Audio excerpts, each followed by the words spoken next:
கோவை மாவட்டம் கிணத்துக்கடவு பகுதியில் தாழ்த்தப்பட்ட மக்களின் மயானம் ஆக்கிரமிப்புக்கு உள்ளாகியுள்ளது. இந்த மயானம் சுமார் 84 சென்ட் பரப்பளவில் உள்ளது. ஆனால் பெரும்பாலான பகுதிகள் தனிநபர்களால் ஆக்கிரமிக்கப்பட்டு வீடுகள், கடைகள் மற்றும் பணிமனைகள் அமைக்கப்பட்டுள்ளன. இதனால் பொதுமக்கள் பெரும் அவதிக்கு உள்ளாகியுள்ளனர்.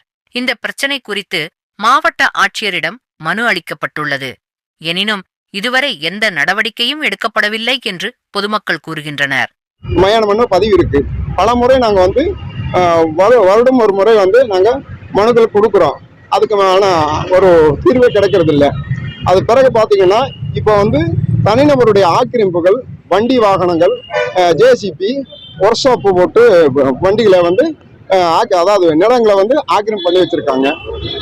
ரோடு இப்போ எம்பி ஃபண்ட்ல இருந்து ரோடு கால்பர் பண்ணிக்கிறாங்க. அந்த ரோட்டை இப்போ போடும்போது இப்போ எங்களுக்கு அத்துக்காட்டாம இன்னைக்கு கலெக்டர்கிட்ட பொதுமக்களாகிய அனைவரும் நாங்கள் சேர்ந்து மனு கொடுக்க வந்திருக்கோம். தனிநபர்கள் பண்ணிக்கிறாங்க சார். தனிநபர் ஆமா நிறைய பேர் பண்ணிக்கிறாங்க. அதுல கம்ப்ளைண்ட் ஏற்கனவே கொடுத்துருக்குறோங்க. 2020 மக்களோட முதல்வர் அதிலும் கொடுத்துருக்குறோம். பல முறை கொடுத்துருக்கோம். 2020 கொடுத்துருக்கோம். அதுக்கான ஆவணங்கள் எல்லாமே அந்த போட்டோஸ் எல்லாமே கொடுத்துருக்குறோங்க.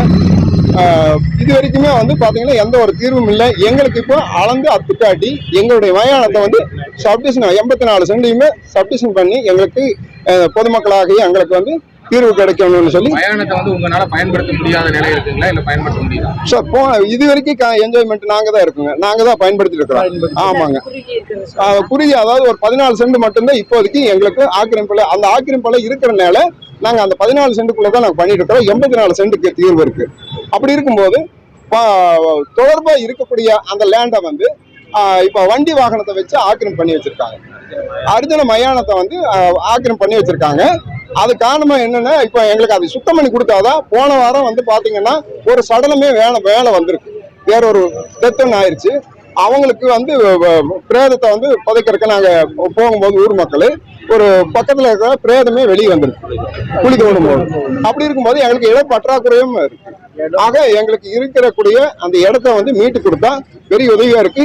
இது இந்த செய்தியின் வாயிலாக முதலமைச்சர் ஐயா அவங்களுக்கு நேரடியாவே நீங்க தொடர்பு கொண்டு எங்களுக்கு ஒரு தீர்வு செய்யணும்னு சொல்லி கேட்டு சொல்கிறோம். இது போன்ற மேலும் செய்திகளுடன் உங்களை சந்திக்கிறோம். நன்றி.